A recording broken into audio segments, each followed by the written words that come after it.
Saint Antony's higher secondary school NSS യൂണിറ്റിന്റെ നേതൃത്വത്തിൽ Manjoor lions ക്ലബിന്റെയും പാലാ ബ്ലഡ് ഫോറത്തിന്റെയും HDFC ബാങ്കിന്റെയും സഹകരണത്തോടെ മെഗാ രക്തദാന ക്യാമ്പ് നടത്തി. School manager reverend father Mathew ആനത്താരക്കലിന്റെ അധ്യക്ഷതയിൽ മുത്തോലി ഗ്രാമപഞ്ചായത്ത് പ്രസിഡന്റ് രഞ്ജിത്ത് G മീനാഭവൻ ഉദ്ഘാടനം നിർവഹിച്ചു.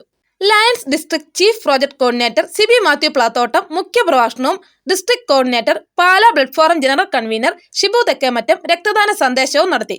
Principal Mini Mathew, lions club president Nikhil Shaju, PTA president Shijo Joseph, HDFC bank manager Pradeep Jinath, NSS programme officer Jincymol Dominic, doctor Misha, sister Analit SH എന്നിവർ ആശംസകൾ അർപ്പിച്ചു.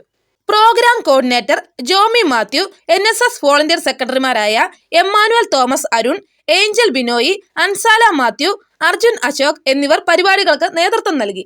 മെഗാ രക്തദാന ക്യാമ്പിൽ കുട്ടികളും മാതാപിതാക്കളും ഉൾപ്പെടെ 50ഓളം പേർ രക്തം ദാനം ചെയ്തു. Kottayam SH medical centre blood ബാങ്കാണ് ക്യാമ്പിന് നേതൃത്വം നൽകിയത്. നാഷണൽ സർവീസ് സ്കീമിന്റെ ആഭിമുഖ്യത്തിൽ ഇന്ന് ഇവിടെ ഒരു രക്തദാന ക്യാമ്പ് നടത്താൻ ഇടയായതിൽ അതിയായ സന്തോഷമുണ്ട്. രക്തദാനം ചെയ്യുന്നതിലൂടെ ഒരു വിലപ്പെട്ട ജീവൻ രക്ഷിക്കാനാകും എന്ന അവബോധം മറ്റുള്ളവരിലേക്ക് പകർന്നു നൽകുന്നതിനാണ് ഇതുകൊണ്ട് ഉദ്ദേശിക്കുന്നത്. നാഷണൽ സർവീസ് സ്കീം തന്നെ ഒരു സന്നദ്ധ സംഘടനയാണ്, സേവന സന്നദ്ധ സംഘടനയാണ്. അപ്പോൾ അങ്ങനെയുള്ള പ്രോഗ്രാമിലൂടെ കുട്ടികൾ പങ്കെടുക്കുന്നതിലൂടെ നിങ്ങളിലെ സേവന മനോഭാവം വളരുന്നതിന് ഇടയാകും. രക്തദാനവും ഒരു സന്നദ്ധ പ്രവർത്തനമാണ്. രക്തദാനം മഹാദാനം. നിങ്ങളൊരു കാര്യം മനസ്സിലാക്കേണ്ടത്, ഒരു ബ്ലഡ് എടുക്കുക എന്ന് പറയുന്നത് പൂർണ്ണ ആരോഗ്യത്തോടു കൂടിയുള്ള ഒരാൾക്ക് ബ്ലഡാണ് നമുക്ക് എടുക്കാൻ സാധിക്കും. എനിക്ക് ആരോഗ്യമില്ലെന്നല്ല, പൂർണ്ണ ആരോഗ്യത്തോടു കൂടിയുള്ളൊരു ആളുടെ ശരീരത്തിൽ നിന്നാണ് നമുക്ക് ബ്ലഡ് എടുക്കാൻ സാധിക്കുന്നത്. ശുചിച്ചൊക്കെ 36 വർഷമായിട്ട് ബ്ലഡ് ദാനം ചെയ്യുമ്പോൾ അദ്ദേഹത്തിൻ്റെ ജീവിത ശൈലികൾ അല്ല ജീവിത രീതികൾ ശ്രദ്ധിക്കുന്നത് കൊണ്ടാണ് അദ്ദേഹത്തിന് 36 വർഷം ബ്ലഡ് കൊടുക്കാൻ സാധിച്ചിരുന്നത്. കാരണം നമുക്കറിയാം, ഇന്ന് ഉണ്ടായി വരുന്ന കുഞ്ഞിന് മുതൽ ഷുഗർ ഉള്ള കാലഘട്ടമാണിത്. ഉണ്ടായി വരുന്ന കുഞ്ഞിന് ഷുഗർ ഉള്ള കാലഘട്ടമാണിത്. അപ്പോൾ ഈ 36 വർഷം അദ്ദേഹം ഷുഗറോ പ്രഷറോ കൊളസ്ട്രോളോ ഒന്നുമില്ലാതെ പൂർണ്ണ ആരോഗ്യവാനായിട്ട് നിൽക്കുന്നതിനും നമുക്ക് അത്ഭുതം തോന്നാം. കാരണം ഇന്നത്തെ രീതികൾ, ഇന്നത്തെ കാലഘട്ടത്തിൽ ഇന്ന് നമ്മുടെ ന്യൂ ജനറേഷനൊക്കെ ഭക്ഷണ രീതികൾ ഒക്കെ ഫാസ്റ്റ് ഫുഡല്ലേ നമുക്ക് ഇഷ്ടം, അല്ലേ? വൈകിട്ട് പോയി തട്ടുദോശയും അല്ലെ അൽഫാമും നൂഡിൽസും ഫ്രൈഡ് റൈസും അല്ലേ, അങ്ങനെയുള്ള ഫാസ്റ്റ് ഫുഡുകളാണ് ഇന്നത്തെ കുട്ടികൾക്ക് ഇഷ്ടം. നമുക്കെല്ലാവർക്കും അതാണ് ഇഷ്ടം. പക്ഷെ അതൊക്കെ ഒരു പരിധി വരെ നിയന്ത്രിച്ചുകൊണ്ട് വേണം നമ്മുടെ ആരോഗ്യ സംരക്ഷണം മുമ്പോട്ട് പോയാലേ നമുക്ക് ഇതുപോലെ ബ്ലഡ് അല്ലെ രക്തം ദാനം ചെയ്യാൻ നമുക്ക് സാധിക്കുകയുള്ളൂ. അല്ലെങ്കിൽ നമുക്ക് ഒരു പ്രായം കഴിയുമ്പോൾ 25 വയസ്സ് 35 വയസ്സ് കഴിയുമ്പോഴേ ഇന്ന് പല കുട്ടികളിലും ഈ ജീവിതശൈലി രോഗങ്ങൾ കടന്നു കയറാറുണ്ട്. കാരണം ഷുഗർ, പ്രഷർ, അതുപോലെ കൊളസ്ട്രോൾ ഒക്കെ കണ്ടുവരുന്നുണ്ട്. അപ്പോൾ നിരവധി പ്രശ്നങ്ങൾ, അതുപോലെ കിഡ്നിയുടെ പ്രശ്നങ്ങൾ, ലിവറിൻ്റെ പ്രശ്നങ്ങൾ, ഫാറ്റി ലിവറുകൾ.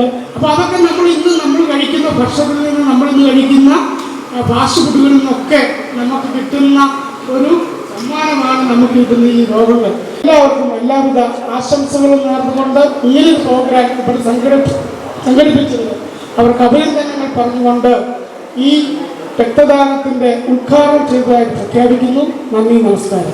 ലോകത്തിലെ ഏറ്റവും വലിയ സേവന സന്നദ്ധ സംഘടനയായ ലയൺസ് ഓഫ് ഇന്റർനാഷണലിന്റെ ഏതാനും പ്രോജക്റ്റുകളിൽ ഒന്നായ ബ്ലഡ് ഡൊണേഷൻ ക്യാമ്പാണ് ഇന്നിപ്പോൾ ഇവിടെ നടക്കുന്നത്. നിങ്ങൾ NSS ചെയ്യുന്നത് പോലെ തന്നെ ലയൺസ് ക്ലബും ലയൺസ് ഇന്റർനാഷണൽ ഇതുപോലെയുള്ള കാര്യങ്ങൾ തന്നെയാണ് ചെയ്തുകൊണ്ടിരിക്കുന്നത്. വീടില്ലാത്തവർക്ക് വീട്, വിശക്കുന്നവർക്ക് ആഹാരം, ഡയാലിസിസ് കിറ്റുകൾ, ഷുഗർ പേഷ്യന്റിന് ഇൻസുലിൻ, വിഭാഗ സഹായം, ഇങ്ങനെയുള്ള നല്ല കാര്യങ്ങൾ ചെയ്തുകൊണ്ടാണ് ലയൺസ് ഓഫ് ഇന്റർനാഷണൽ മുന്നോട്ട് പോയിക്കൊണ്ടിരിക്കുന്നത്. ലോകത്തിന്റെയും ഭാരതത്തിന്റെയും ഒക്കെ ഭാവി വിദ്യാർത്ഥികളിലും യൂത്തിലുമാണെന്ന് മനസ്സിലാക്കിക്കൊണ്ട് യൂത്ത് എംപവർമെന്റ് പ്രോഗ്രാമുകൾ, lions first, peace poster contest, ഇങ്ങനെയുള്ള പ്രോഗ്രാമുകൾ ലോകത്തിന്റെ എല്ലാ ഭാഗത്തുമുള്ള സ്കൂളുകളിലും കോളേജുകളിലും നടത്തിക്കൊണ്ടിരിക്കുകയാണ്. നമുക്കറിയാം, കഴിഞ്ഞ COVID-19 ലോക്ക്ഡൌൺ ഒക്കെ കഴിഞ്ഞ് ഓൺലൈൻ ക്ലാസ്സുകൾ വന്നു കഴിഞ്ഞപ്പോൾ നമ്മുടെ വിദ്യാഭ്യാസ നിലവാരത്തിൽ ഒത്തിരി മാറ്റങ്ങൾ വന്നു. നമ്മൾ പലരും ഫോണിനും TV-ക്കും കമ്പ്യൂട്ടറിനും ഒക്കെ പുറകെ പോയി, അല്ല കൂടുതൽ സമയം അതിനകത്ത് ചെലവഴിക്കാൻ തുടങ്ങി. അതിന് നമ്മുടെ വിദ്യാഭ്യാസ നിലവാരത്തിൽ തന്നെ ചില മാറ്റങ്ങൾ വന്നു. കുട്ടികൾക്ക് പഠിക്കുവാനുള്ള ആ ഒരു താല്പര്യം കുറവ് വന്നു. അതിനൊക്കെ ഒരു മാറ്റം ഉണ്ടാക്കുക എന്നുള്ള ആഗ്രഹത്തോടുകൂടി കോട്ടയം, ആലപ്പുഴ, പത്തനംതിട്ട ജില്ലകൾ ഉൾപ്പെട്ട ലയൺസ് ഡിസ്ട്രിക്ട് 318Bയുടെ വിവിധ ഭാഗങ്ങളിൽ സ്കൂളുകളിലും കോളേജുകളിലും മോട്ടിവേഷൻ ക്ലാസ്സുകളും ലഹരി വിരുദ്ധ ക്ലാസ്സുകളും ഫോണിന്റെ ദുരുപയോഗം തടയുന്നതിനുള്ള ക്ലാസ്സുകളും എല്ലാം എല്ലാ ദിവസവും നടന്നുകൊണ്ടിരിക്കുകയാണ്. ബ്ലഡ് കൊടുക്കാൻ പേടിയുണ്ടോ? പേടിയില്ല. ഇവിടെ ഇങ്ങനെ നമ്മുടെ രഞ്ജിത് സാർ ഇങ്ങനെ ഒരു കഥ പറഞ്ഞു, നമ്മൾ എന്തുകൊണ്ട് ബ്ലഡ് കൊടുക്കണം, നമ്മളെങ്ങനെ പ്രൊട്ടക്ട് ചെയ്യണം നമ്മുടെ ശരീരം എന്നൊക്കെ പറഞ്ഞു. സിബിചേട്ടൻ ബ്ലഡ് കൊടുക്കുന്നതിൻ്റെ ഒരു കഥ പറഞ്ഞു, 30ാമത്തെ വയസ്സിൽ ബ്ലഡ് കൊടുത്തത്. പെട്ടെന്ന് എനിക്ക് ഓർമ്മ വന്നത് ഞാൻ ആദ്യമായിട്ട് ബ്ലഡ് കൊടുക്കാൻ പോയൊരു കഥയാണ്. ഓൾമോസ്റ്റ് 2012 ഞാൻ കോളേജിൽ പഠിക്കുന്ന സമയത്ത്, തമിഴ്നാട്ടിലാണ് ഞാൻ പഠിച്ചത്. അവിടെ പഠിക്കുന്ന സമയത്ത് എൻ്റെ എൻ്റെ ഫ്രണ്ടുണ്ട്, ഫ്രണ്ടിൻ്റെ AB നെഗറ്റീവാണ് ബ്ലഡ് ഗ്രൂപ്പ്. അത് കുറച്ച് റെയർ ബ്ലഡ് ഗ്രൂപ്പാണ്. അപ്പം എനിക്ക് അന്ന് കറക്റ്റ് വെയിറ്റേ ഉള്ളൂ, എനിക്ക് 55 കിലോ വേണമെന്നുള്ളതാണ്. എനിക്ക് വെയിറ്റ് കുറവാണ്.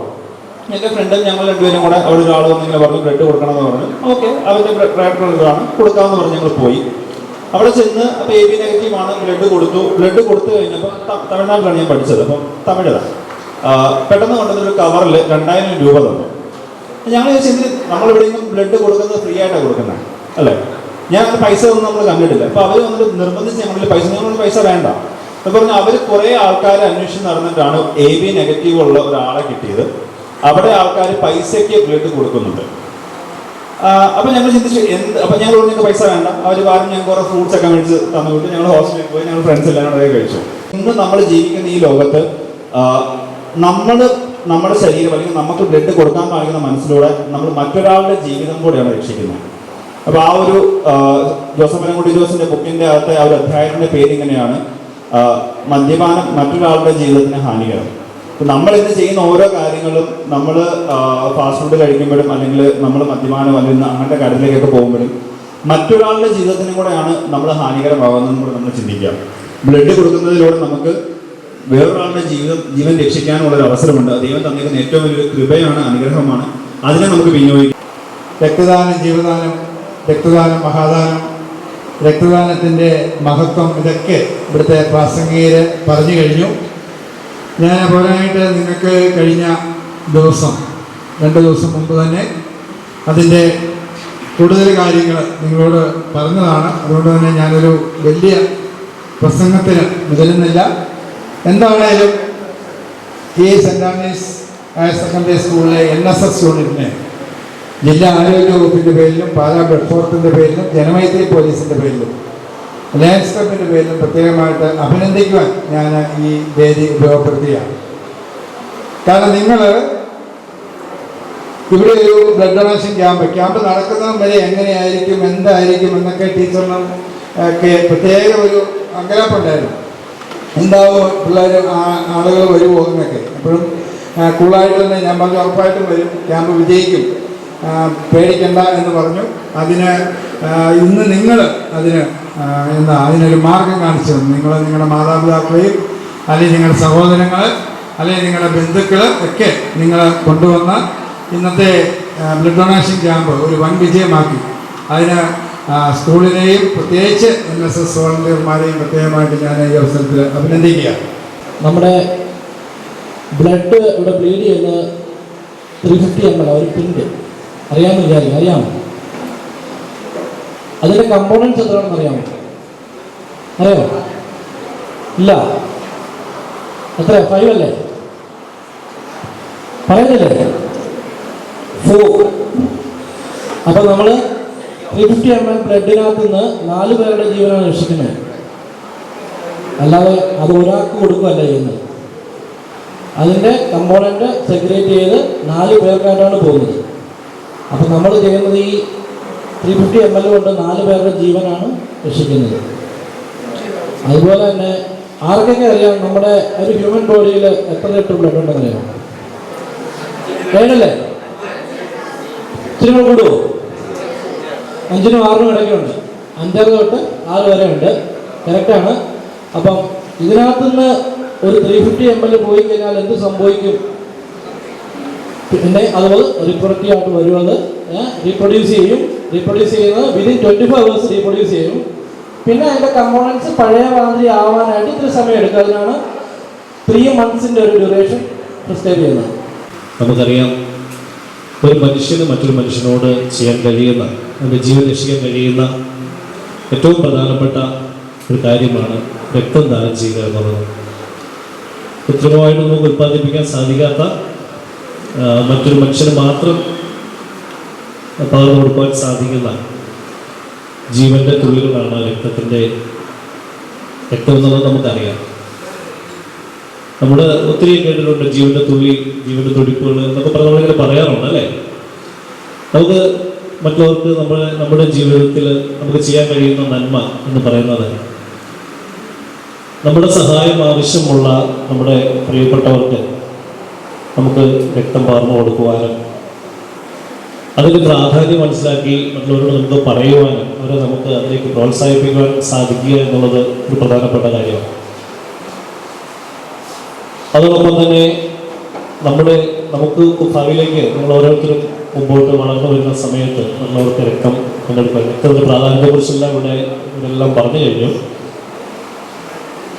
മുമ്പോട്ട് നമുക്ക് രക്തത്തെ കൂടുതൽ മറ്റുള്ളവരിൽ എത്തിക്കുവാനും ജീവനെ സംരക്ഷിക്കുവാനും നമ്മളെ കൊണ്ട് കഴിയുന്ന നന്മ മറ്റുള്ളവർക്ക് ചെയ്തു കൊടുക്കുവാൻ നിങ്ങൾക്ക് എല്ലാവർക്കും സാധിക്കട്ടെ. ഇതുപോലുള്ള ക്യാമ്പുകൾ നടത്തുന്ന ലയൺസ് ക്ലബിനും അതുപോലെ NSSൻ്റെ കോർഡിനേറ്റേഴ്സിനും നിങ്ങൾക്ക് ഓരോരുത്തർക്കും വളരെ സ്നേഹം നിറഞ്ഞ അഭിനന്ദനങ്ങൾ. ഈ പ്രോഗ്രാമിൽ ഇവിടെ എത്തിച്ചേർന്നവർക്ക് കൃതജ്ഞത അർപ്പിക്കുവാൻ എന്നുള്ളതാണ് എൻ്റെ നിക്ഷിപ്തമായിരിക്കുന്ന ദൗത്യം. അപ്പോൾ ആദ്യമായി തന്നെ നമ്മുടെ യോഗത്തിൻ്റെ അധ്യക്ഷനായിട്ടുള്ള നമ്മുടെ മാത്യുവച്ചനാണ്. മാത്യു അണക്കരക്കൽ CMA അച്ഛനിവിടെ എല്ലാ പരിപാടികൾക്കും നമ്മുടെ ഒപ്പം തന്നെ നിന്നിരുന്ന ഒരാളാണ്. പ്രത്യേക സാഹചര്യം ഉണ്ടായത്, അതായത് കൗൺസിൽ മീറ്റിംഗ് ആയതുകൊണ്ടാണ് അച്ഛൻ ഇവിടെ എത്തിച്ചേരാതിരുന്നത്. പക്ഷേ അദ്ദേഹത്തിൻ്റെ പ്രാർത്ഥനയും എല്ലാ ആശംസകളും നമ്മളോടൊപ്പം ഉണ്ട്. അപ്പോൾ ആദ്യമായി നിങ്ങളുടെ പേരിലും, അതായത് നമ്മുടെ സെൻറ് ആഗ്നേസ് കുടുംബത്തിൻ്റെ പേരിലും അതുപോലെ ഇവിടെ എത്തിച്ചേർന്ന നമ്മുടെ ലയൺസ് ക്ലബ്ബ്, ബ്ലഡ് ഫോറം എല്ലാവരുടെയും പേരിലുള്ള നന്ദി അദ്ദേഹത്തിന് അറിയിക്കുന്നു. അടുത്തതായി നമ്മുടെ ഉദ്ഘാടനം, നമ്മുടെ ഈ യോഗത്തിൻ്റെ ഉദ്ഘാടനം നടത്തിയത് നമ്മുടെ പ്രിയപ്പെട്ട മുത്തോലി പഞ്ചായത്ത് പ്രസിഡന്റ് ശ്രീ രഞ്ജിത്ത് മീനഭവൻ സാറാണ്. അദ്ദേഹം ഇവിടുത്തെ പൂർവ്വ വിദ്യാർത്ഥിയായിരുന്നു എന്ന് പറഞ്ഞു. അതുപോലെ നമ്മുടെ എല്ലാ പ്രവർത്തനങ്ങളിലും മുന്നിട്ട് നിന്നിരുന്ന ഒരാളാണ്. വളരെ അത്യാവശ്യ സാഹചര്യങ്ങൾ വന്നെങ്കിൽ മാത്രമേ അദ്ദേഹം ഇവിടുന്ന് മാറി നിന്നിട്ടുള്ളൂ. അപ്പോൾ അദ്ദേഹം ഇവിടെ നമ്മുടെ കുറഞ്ഞ സമയത്തിനുള്ളിൽ പോലും അദ്ദേഹം ഓടിയെത്തി നമ്മുടെ ഈ പ്രോഗ്രാം ഉദ്ഘാടനം ചെയ്തു. അദ്ദേഹത്തിന് നമ്മുടെ സെൻറ് ആന്റണീസിൻ്റെ പേരിലും NSS യൂണിറ്റിൻ്റെ പേരിലും ഉള്ള നന്ദി അറിയിക്കുന്നു.